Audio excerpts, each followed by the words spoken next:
Oi, gente! Hoje a gente vai conversar sobre todos os livros que eu li no mês de fevereiro e também os livros novos que chegaram aqui, sejam livros que eu recebi de editoras ou recebi dos autores, livros que eu comprei, livros que eu troquei no sebo, tem bastante coisa. Então vamos lá, para o vídeo não ficar muito longo, eu vou logo começar. Mas antes de mostrar os livros, gostaria de pedir que todo mundo lembre de se inscrever no canal, de curtir o vídeo, deixar um comentário. Se tiver a opção de hypar o vídeo aqui também, por favor, hypem o vídeo. E todos os livros que eu vier a mencionar ao longo desse vídeo estarão aqui na descrição. E ao lado do nome de cada livro vai ter o link para compra. Então, se você se interessar por qualquer um dos livros que eu estiver comentando aqui e quiser comprar, eu peço que, por favor, compre através dos links que estão aqui. Assim você apoia o meu trabalho sem pagar nada mais por isso. Bom, eu comecei o mês de fevereiro lendo um e-book, então eu não vou ter a edição física para mostrar aqui para vocês, que é o último lançamento da autora Helena Armas.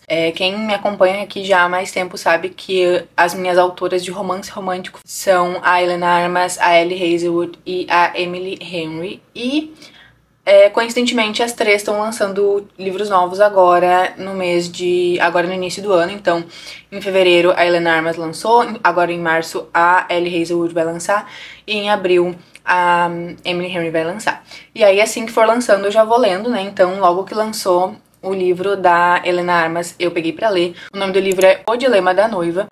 E como é de costume nesses romances românticos, eu li ele assim super rápido. Acho que em um único dia eu terminei ele. Eu comecei num dia de noite, terminei no outro dia de manhã, alguma coisa do tipo. E ele vai contar a história de dois personagens que já tinham sido introduzidos em outro livro da autora, que é Amor em Jogo. Mas naquele livro eles não se relacionavam, né? Inclusive eles nem se conheciam. Mas são dois personagens que já tinham sido apresentados naquele livro, então agora eles vão formar um casal nesse livro novo. É um clichê, né? Um romance clichê, então é um romance de cidadezinha pequena. Ele vai passar um tempo ali na cidade dela e ela tá precisando de alguém que finja ser noivo dela, então ele vai cumprir esse papel. Eles têm amigos em comum, então por isso eles se conhecem, que são os amigos que são protagonistas do livro que eu mencionei anteriormente. É um romance legal, assim, eu acho que entre todos da Helena Armas é o que eu menos gostei. Mas ainda assim ele é muito bom, assim, ele cumpre o que propõe, não me decepcionou em nenhum sentido, mas também acho que não me surpreendeu em nenhum sentido. Eu acabei dando 3 estrelas pra ele. É um livro que eu recomendo, mas não é, assim, um dos meus romances favoritos. Em seguida eu li Nós Dois Sozinhos no Éter, da Olive Blake. Esse livro foi bem comentado no ano passado, se eu não me engano, ou em 2023. Ou no finalzinho de 2023, início de 2024, enfim. E ele foi, assim, bem comentado tanto no Instagram, no TikTok, até que no YouTube vi bastante gente falando sobre ele. E eu tava bem curiosa pra ler. Pela sinopse, eu achei ele super interessante. Ele é um romance, mas ele também tem uma carga, assim, um pouco mais complexa. Ele traz uns outros assuntos. Mas eu confesso que eu não gostei do livro, inclusive é a minha pior leitura do ano até esse momento. Eu achei os personagens muito caricatos e eu não consegui me conectar muito com eles, não consegui me importar muito com eles. Basicamente aqui a gente conhece a Regan. A Regan, ela trabalha como guia de arte em um museu e ela, enfim, ela é artista, né? Ela pinta e tal. E a gente também conhece o Aldo. O Aldo é matemático, ele tá desenvolvendo a tese do doutorado dele e ele trabalha como professor adjunto na universidade em que ele faz o doutorado. O Aldo tem toda uma questão ali que ele é meio que fascinado por abelhas e por hexágonos, né, consequentemente. E aí os dois acabam se conhecendo por acaso ali no museu onde a Regan trabalha. E eles ficam muito curiosos um sobre o outro porque eles são muito diferentes. Enquanto a Regan é super comunicativa, ela é super impulsiva, ela gosta da imprevisibilidade, o Aldo, ele é super antissocial, ele gosta de ter a rotina dele toda organizada, ele é muito meticuloso, então um fica muito curioso sobre o outro. E eles combinam de ter 6 conversas pra se conhecer melhor, e aí ao final dessas 6 conversas eles decidem o que vão fazer. A Regan, ela tem um namorado, o Mark, e ao longo do livro a gente vai entendendo que o Mark não é um cara assim muito legal. A Regan também é diagnosticada com bipolaridade. O Aldo não menciona assim nenhuma questão de saúde mental do Aldo, mas dá a entender que ele tem sim alguma questão e no passado ele teve problema com o alcoolismo. E, enfim, eles têm todas essas questões deles, cada um à sua maneira, e dá pra entender algumas atitudes e algumas coisas assim. Eu acho que ao longo do livro eu fui entendendo melhor coisas que no início estavam me incomodando muito. Ainda assim, eu achei os personagens muito caricatos. Eles são aquelas pessoas que se acham muito diferentes das outras, muito complexas, muito diferentões, assim. E ok, como eu falei, eles têm as suas questões, dá pra justificar algumas coisas, mas eu não consegui me conectar com eles o suficiente pra me importar com os problemas deles, pra realmente torcer pra eles ficarem juntos ou pra torcer pra que eles conseguissem resolver algumas questões ali que são colocadas ao longo do livro. Então, eu não gostei do livro, né? Eu acabei avaliando com 2 estrelas. Eu acho que ele tem ali os seus pontos positivos, tem algumas cenas que eu realmente gostei bastante, assim, mas no geral foi um livro que não me agradou e não funcionou pra mim. O terceiro livro que eu li em fevereiro foi O Cochilo de Deus, da Raíssa Letier, e a premissa do livro sugere que após o 7º dia, Deus parou pra descansar, tirou um cochilo, e aí durante esse cochilo a humanidade ficou sem supervisão, e cada um por si, cada um responsável pelos seus atos, e aí a gente pode imaginar que tipos de problema isso pode causar. O livro é dividido em 5 partes, se eu não me engano. Em cada parte a gente tem 2 personagens sendo apresentados e aos poucos a gente vai entendendo que eles estão, de certa forma, ligados. Eu confesso que o início do livro me deixou muito confusa, eu não estava entendendo o que estava acontecendo. Ele saía de um personagem e ia para outro e eu não conseguia entender qual era a ligação disso. Mas eu acho que a partir da metade da segunda parte eu consegui começar a entender. E a partir daí, a partir do momento que eu entendi o que estava acontecendo, a partir do momento que eu consegui me conectar com o livro, foi maravilhoso. Eu amei o livro, ele me deixou pensando em muitas coisas, então assim, é um livro que eu recomendo demais. É daqueles livros que a gente termina de ler e fica pensando. Eu fiquei dias pensando sobre esse livro, sobre a história. Eu achei ele muito bem escrito e eu achei ele muito diferente de tudo que eu já li, sabe? Então eu recomendo muito o livro. Eu avaliei com 4 estrelas só por causa desse início que eu achei um pouco confuso. Não acho que seja um problema do livro, talvez tenha sido alguma coisa minha mesmo. Mas enfim, acabei avaliando com 4 estrelas, amei o livro e recomendo muito. Depois eu li Não Fossem as Sílabas do Sábado, da Mariana Salomão Carrara. Essa foi a nossa leitura conjunta do meu clube do livro no mês de fevereiro. E a gente teve a discussão sobre esse livro no dia 23. A discussão foi incrível, eu amei ver o ponto de vista de todo mundo. E, bom, basicamente aqui a gente conhece a Ana e a Madalena. Elas são vizinhas, moram no mesmo prédio, mas elas nunca se falaram. Até o dia em que o marido da Madalena tira a própria vida se atirando do prédio e acidentalmente cai em cima do marido da Ana. Obviamente, esse acidente tira a vida de ambos, e a Ana e a Madalena vão então se conhecer ali no IML, se eu não me engano. Isso que eu estou falando não é spoiler, acontece na primeira e na segunda página, é a premissa do livro. O livro basicamente ele não é sobre essa morte, né? O livro é sobre o que acontece depois, é sobre a aproximação dessas duas mulheres. A Ana se ressente muito, né, da Madalena, ela de certa forma culpa a Madalena pelo que aconteceu. Ela não sabe qual é a história do marido da Madalena, que se chama Miguel. Ela não sabe qual é a história do Miguel, ela não sabe por que o Miguel fez o que fez. Ela fica imaginando até que ponto a Madalena poderia ter evitado isso e, consequentemente, evitado que a Ana perdesse o próprio marido, que é o André. E pra piorar essa situação, no dia em que o André é atingido, a Ana estava prestes a contar pra ele que estava grávida. Seria o primeiro filho do casal. E ela estava voltando, inclusive, da clínica onde ela tinha ido fazer o teste. E na volta da clínica ela resolve passar em uma loja onde eles tinham, muito tempo atrás, mandado emoldurar um pôster. E eles tinham ficado enrolando, não tinham ido buscar e tal. E aí ela aproveitou que, né, já tinha saído pra fazer o exame, ia chegar em casa e ia fazer essa surpresa pra ele, já quis levar também o quadro, né, emoldurado que eles tinham pedido. E aí, chegando na loja, ela percebeu que ela não conseguia carregar o quadro sozinha e foi ela quem pediu pro André sair de casa. Pra ajudar ela a carregar o quadro. Então, de certa forma, ela também se culpa. Porque ela sempre fica pensando, é claro que a gente lendo e a gente olhando de fora sabe que não tem nada que ela pudesse fazer, não tinha como ela saber, mas ela sempre fica pensando, e se eu não tivesse pedido pra ele me ajudar? E se eu não tivesse apressado ele, né? Ela, inclusive na ligação que ela faz pra ele, ela apressa ele, né? Fala, preciso que tu venha urgente, enfim. Então, ela se culpa, mas ela também culpa muito a Madalena, e a Madalena tenta forçar uma aproximação com a Ana. A gente não consegue entender o motivo, se é também por uma questão de culpa, ou se ela realmente, genuinamente quer ajudar a Ana. E a gente não sabe disso porque a gente tem somente o ponto de vista da Ana, né? Inclusive, é algo que a gente comentou bastante no encontro sobre querer saber o lado da história da Madalena.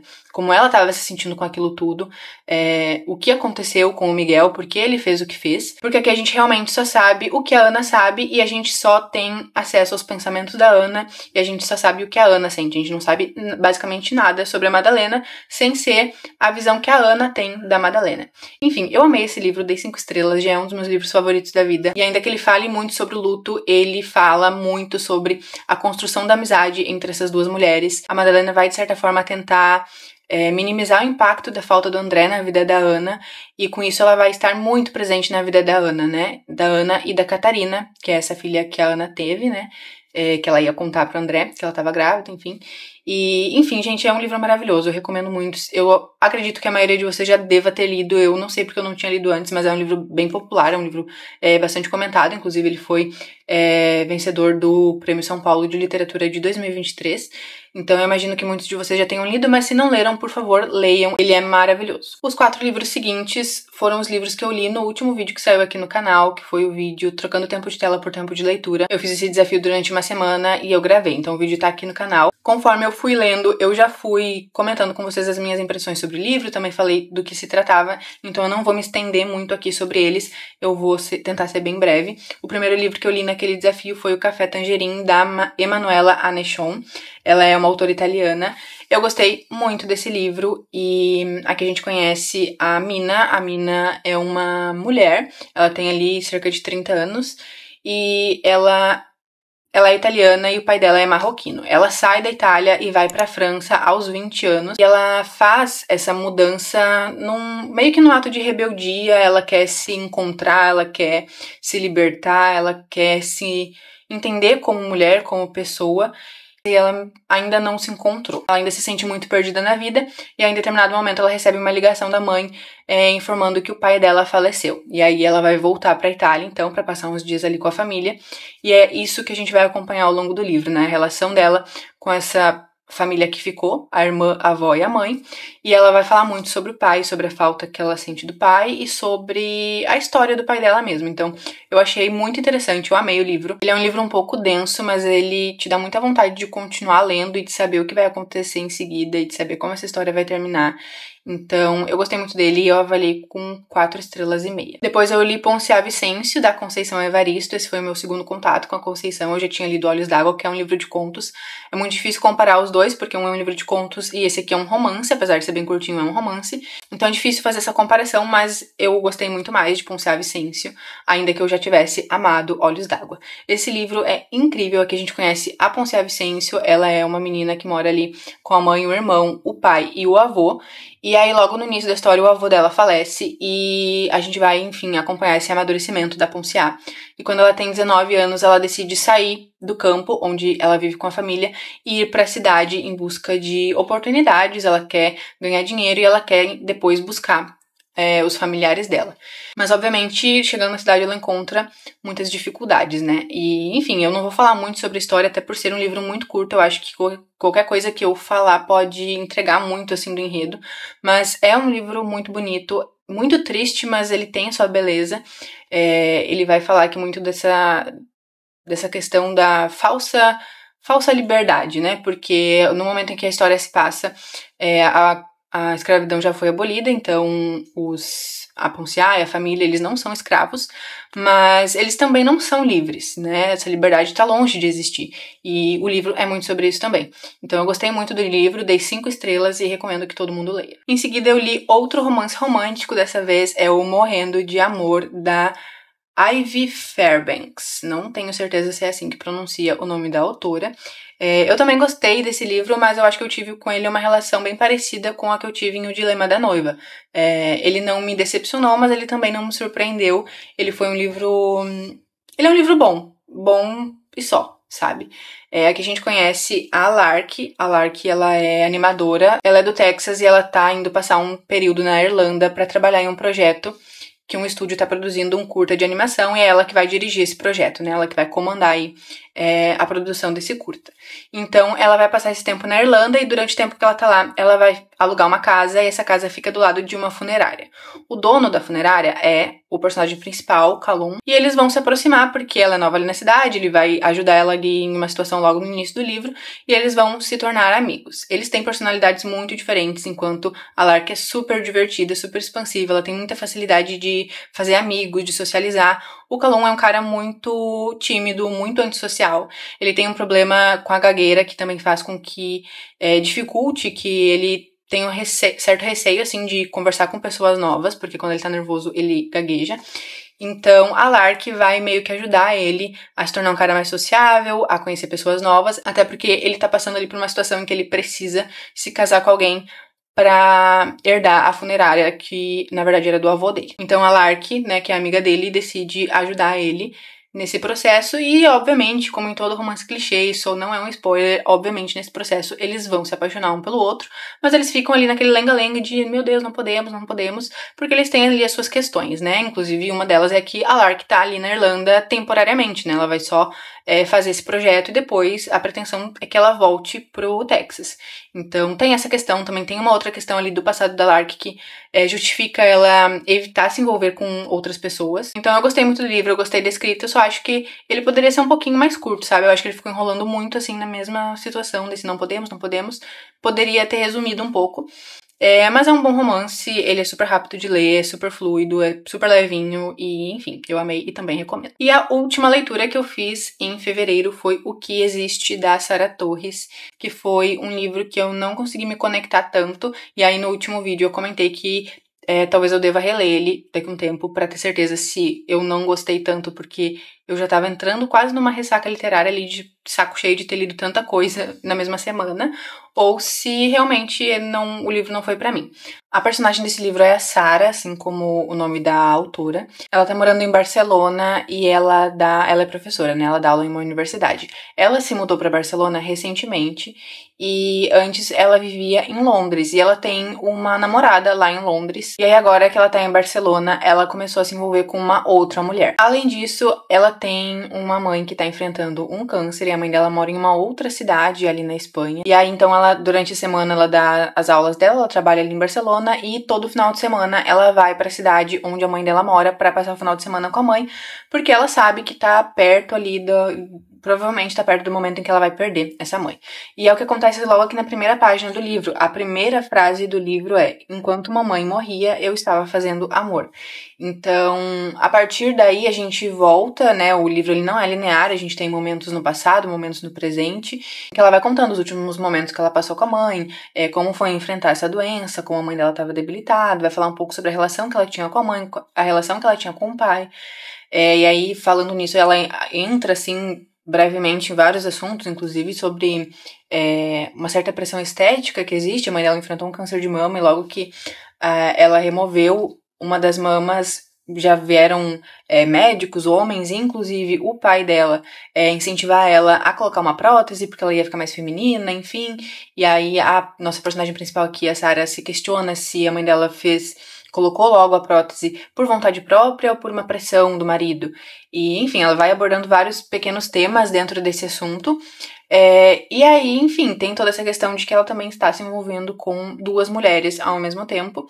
E ela se sente dividida, assim, entre as duas, né? Ela vê muito a estabilidade, a segurança de um relacionamento saudável com uma, enquanto ela sente aquela paixão ardente pela outra, né? Então, é um livro interessante, assim, eu acho que na questão do luto, que é um assunto que aborda muito aqui no livro, não me trouxe nada muito novo.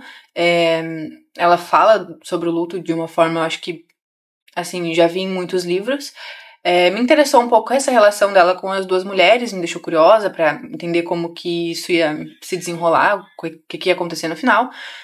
Mas, no geral, não foi um livro que eu amei ler. Mas, como eu falei, muito pode ter sido pela experiência de que eu tava naquele desafio de ler, trocar o tempo de tela por tempo de leitura, eu já tava lendo por muitas horas daquela semana e eu meio que tava de saco cheio de ler, sabe? E, enfim, eu acho que valeria uma releitura desse livro mais pra frente pra eu ver, né, pra eu tirar a minha conclusão, se realmente o livro não funciona pra mim ou se realmente eu só não estava na vibe de ler no momento em que eu peguei ele pra ler. Bom, gente, as minhas leituras de fevereiro foram essas. Agora eu vou mostrar pra vocês os livros novos que chegaram aqui ao longo do mês. Eu reparei que de editora eu recebi um único livro agora em fevereiro, em janeiro eu tinha recebido mais, mas esse início de ano normalmente é um pouco mais lento mesmo, as editoras dão uma segurada nos lançamentos. O único livro que eu recebi de editora nesse mês foi Santo de Casa, do Stefano Volpe, que eu recebi da editora Record. Esse livro, inclusive, antes de receber eu já estava muito animada com esse lançamento, eu li a sinopse, acho que é a minha cara,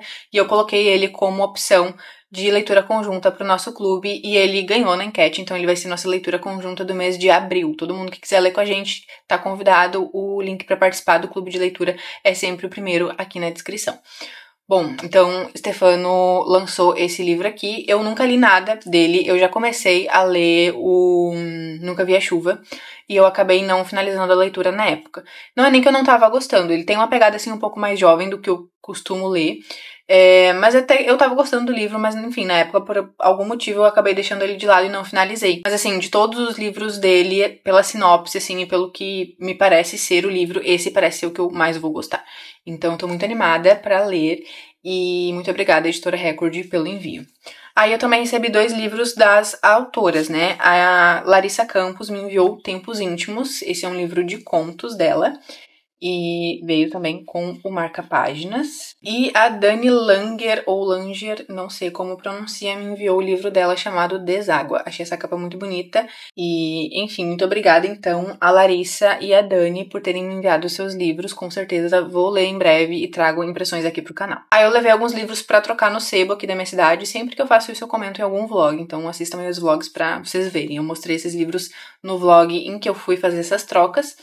E, enfim, eu levei alguns livros meus, então, pro sebo, alguns livros que eu não queria ler, enfim, não tinha interesse, e eu trouxe 3 livros de volta. O primeiro é Herdeiras do Mar. Eu peguei nessa edição da Tag. Ele veio também com a luva e tudo certinho que vem na edição da Tag, mas eu gosto de guardar só o livro mesmo. Enfim, eu tô curiosa pra ler esse livro. Ele é um livro que muita gente comenta.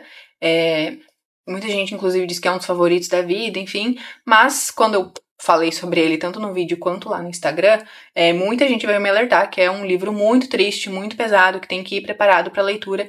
Então eu acho que eu vou esperar um pouco, não vou ler tão em breve. E, enfim, ele tem tópicos sensíveis que eu não sei se eu tô preparada para ler no momento, sabe? Mas eu quero muito ler em algum momento da minha vida, eu sei que eu vou ler esse livro, só não vai ser agora, então. Aí eu também trouxe lá do sebo O Beijo do Rio, que é outro livro do Stefano Volpe, justamente. E esse aqui, pela sinopse, também me parece ser interessante. Mas eu acho que Santo de Casa eu vou gostar mais. Esse livro aqui também é em uma edição que era da Tag, e esse veio só o livro mesmo. Então tá aqui mais um livro do Stefano. E o último livro que eu peguei no sebo foi A Mulher de 30 Anos, do Balzac.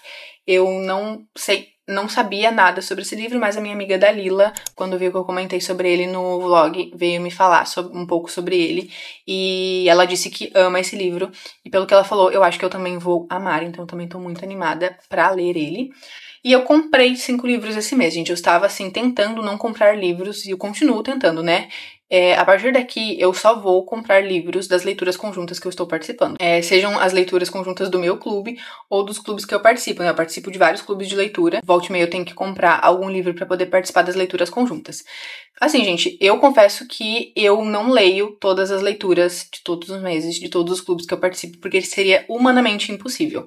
Então eu vou vendo as que mais me interessam, continuo participando de todos os clubes, apoiando todos os clubes, mas eu participo das que mais me interessam, inclusive eu preciso comprar uns 2 ou 3 livros para algumas leituras que eu quero participar nos próximos meses, e também preciso comprar 2 livros para as próximas leituras do meu clube. Mas fora isso, eu vou tentar evitar comprar livros novos, porque eu recebo muitos livros, tanto das editoras quanto dos autores, e eu tenho já muitos livros não lidos aqui, então vou tentar dar uma segurada. Mas dito isso, eu tenho aqui 4 livros novos que eu comprei ao longo do mês de fevereiro, aliás, 5 porque o Morrendo de Amor, que eu li e comentei com você sobre, eu também comprei esse mês. Eu fui na livraria, a livreira me indicou ele e eu acabei comprando. E os outros 4 livros que eu comprei esse mês em livraria foram Amanhã Tardará, do Pedro Jucá, Vidas Tardias, do Brandon Taylor. Essa capa eu achei muito bonita, esse livro saiu pela editora Fósforo. E aí, 2 russos. O primeiro é Meninas, da Lyudmila Ulitskaya. Será que é assim que fala? Provavelmente não. Então comprei esse russo e O Eterno Marido, do Dostoiévski. Eu adoro os romances curtos do Dostoiévski, as novelas do Dostoiévski, enfim. Então tô muito animada para ler esse aqui. E pelo que diz aqui atrás, dizem que esse é uma das melhores. Aqui diz que, escrito em 1870, em plena maturidade de Dostoiévski, O Eterno Marido é o mais bem acabado dentre os seus romances curtos, considerados por muitos uma obra-prima. Aqui Dostoiévski atinge o máximo em termos de elaboração formal, criando uma trama perfeita capaz de surpreender o leitor do começo ao fim da história. Então eu tô bem curiosa com esse livro e eu tô muito animada para ler, vai ser uma das minhas próximas leituras. Assim como vários desses outros que eu mostrei aqui, que eu recebi, que eu ganhei, enfim, e que eu comprei. Bom, gente, é isso. Esses foram os livros que eu li ao longo do mês de fevereiro e também os livros novos que chegaram aqui. E é isso, eu espero que vocês tenham gostado desse vídeo. Por favor, não esqueçam de se inscrever, de curtir o vídeo, de deixar um comentário e hypar o vídeo. Me contem o que vocês leram no mês de fevereiro, ou pelo menos qual foi a melhor leitura que vocês fizeram no mês de fevereiro. E é isso, muito obrigada pra quem assistiu até aqui, um beijo e até o próximo vídeo.